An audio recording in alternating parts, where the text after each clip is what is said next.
हरे कृष्ण कृष्ण कृष्ण हरे हरे, हरे राम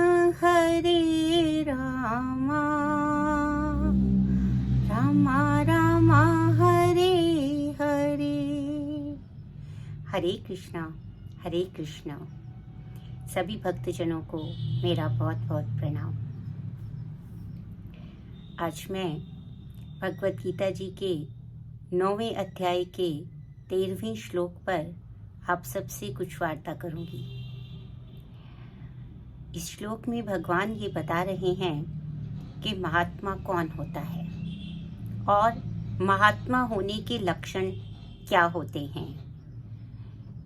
तो एक प्रकार से महात्मा होने के लक्षणों को बताने के माध्यम से वो हम सभी को किस प्रकार से भक्ति की जानी चाहिए और उस भक्ति के महत्वपूर्ण अवयव क्या हैं, वो महत्वपूर्ण योग्यता क्या है जो हमें अपने अंदर विकसित करने का प्रयास करना चाहिए। हरे कृष्णा। तो भगवान ये कहते हैं कि महात्मानस्तु माम पार्थिम देवीं प्रकृतिम आश्रिताः भजन्ति अनन्य मनसो ज्ञात्वा भूतादिम अव्ययम्। हरे कृष्णा। भगवान ये कह रहे हैं कि जो महात्मा है वो मोह से मुक्त है। ऐसा जो मोह से मुक्त है वो कैसा है? महात्मानस्तु पार्थिम देवी शक्तिम प्रकृतिम आश्रितः। हम सब जानते हैं कि ये जो सारी भौतिक सृष्टि है, ये जो प्रकृति, भौतिक प्रकृति के 3 गुण हैं, सत्व रजस और तमस, उसके ही अधीन ही चलती रहती है। और ये माया इतनी अधिक भयावह होती है अथवा प्रभावशाली होती है, कहना चाहिए, कि हम इन्हीं 3 गुणों के बंधन में बंधे हुए रहते हैं। लेकिन ये जो महात्मा है ये कैसा है?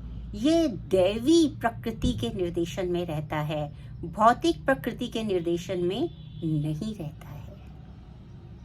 क्योंकि भगवान ये कहते हैं कि जो मेरे शरण में आ जाता है, मेरी भक्ति में आ जाता है, मुझे अपने आप को समर्पित कर देता है, उसको मैं इस माया से दूर कर देता हूँ। उसके बाद ये जो व्यक्ति है, ये जो महात्मा है, ये उस भौतिक प्रकृति से परे हो जाता है, वो उसके अधीन नहीं रहता है, क्योंकि वो जान चुका है कि भौतिक प्रकृति की अध्यक्षता करने वाले भी स्वयं भगवान हैं, भगवान कृष्ण ही हैं।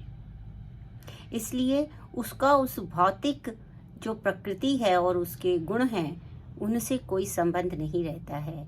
इसके बाद यह प्रकृति जो भगवान के आश्रित है, उसी प्रकार से महात्मा भी भगवान के ही आश्रित है, तब वह इसी को ही जो आध्यात्मिक निर्देशन कहते हैं। क्योंकि उसके बाद वो भगवान के निर्देशन में कार्य करने लगता है, भौतिक प्रकृति के निर्देशन में कार्य करना बंद कर देता है।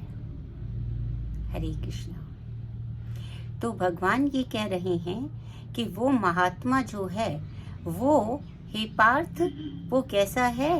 वो आध्यात्मिक निर्देशन में काम करता है, आध्यात्मिक प्रकृति के निर्देशन में काम करता है, ना कि भौतिक प्रकृति के निर्देशन में, जो माया स्वरूप हम सब प्राणियों को ग्रसित करके रखती है, मोह में डाल के रखती है, भ्रम में रखती है। इसलिए महात्मा जो है वो मोह मुक्त है। फिर क्या कहते हैं? क्या उसका सबसे पहला जो योग्यता है वो क्या है? भजन्ति अनन्य मनसः। यहाँ भगवान अनन्य मनसा पर बहुत अधिक जो है वो ध्यान केंद्रित करवाना चाह रहे हैं। क्योंकि अनन्य मनसा का अर्थ ये है कि जो जीव है उसका मन कहीं पर भी किसी भी और भावना, मूर्ति तत्व अथवा मनुष्य अथवा देवी देवता कहीं पर भी नहीं रमता है। वो किसकी भक्ति करते हैं? केवल और केवल एकमात्र भगवान कृष्ण की भक्ति करता है। हरे कृष्णा। यहाँ तक कि उसे भगवान के वो जो चतुर्भुज रूप हैं उनके भी दर्शनों की कोई लालसा नहीं है। वह तो कृष्ण भावना अमृत में केवल और केवल कृष्ण पर भी अविचलित मन से अनन्य चेतसा कहीं भी और मन को लगाए बिना ही केवल कृष्ण भावना अमृत में अपना ध्यान केंद्रित करता है। हरे कृष्णा। तो भगवान सबसे पहले महात्मा का जो लक्षण बता रहे हैं वो यही बता रहे हैं, भक्त्या अनंत चेतसा, अविचलित मन से भगवान की भक्ति करना।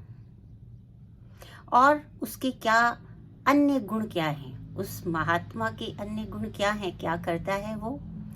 वह केवल कीर्तन करता है, सतत कीर्तयन्ति, सदैव कीर्तन करता रहता है। किसका? भगवान के गुणों का।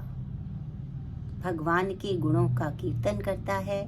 भगवान की जो असंख्य लीलाएं हैं उनका श्रवण करता है, उन्हीं का व्याख्यान करता है, उन्हीं में रमता है और कहीं भी अपना ध्यान केंद्रित नहीं करता है। तो उन्हीं का कीर्तन, उन्हीं का श्रवण, उन्हीं का स्मरण, इस प्रकार से वह हर प्रकार से भगवान की ही भक्ति में लीन रहता है। और क्या करता है कि वो दृढ़व्रता होता है।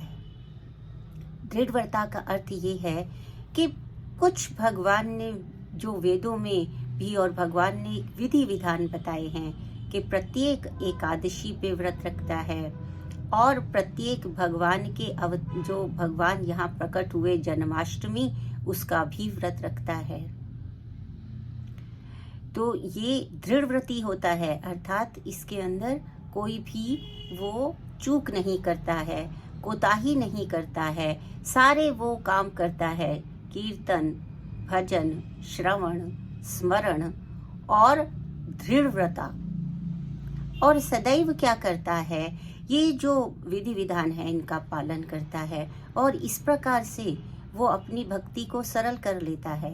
क्योंकि भगवान कहते हैं, प्रभु शीलपाद जी यहाँ पर व्याख्या करते हुए बताते हैं कि जो सक्षम गुरु के निर्देशन में भगवान का स्मरण करता है और तो वो गृहस्थ आश्रम में रहते हुए भी, वनवासी रहते हुए भी, ब्रह्मचारी रहते हुए भी, सन्यासी रहते हुए भी, किसी भी अवस्था में रहते हुए वो भौतिक में जगत के सभी कार्य करते हुए भी सक्षम गुरु के निर्देशन में भक्ति को सरलता से प्राप्त कर सकता है।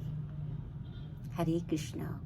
तो इस प्रकार महात्मा के गुणों का वर्णन करने के माध्यम से भगवान वह सरल मार्ग भी बता रहे हैं जिसका अनुसरण करके हम सब भी इस भौतिक प्रकृति के मोह से मुक्त होकर आध्यात्मिक प्रकृति के निर्देशन में जा सकते हैं।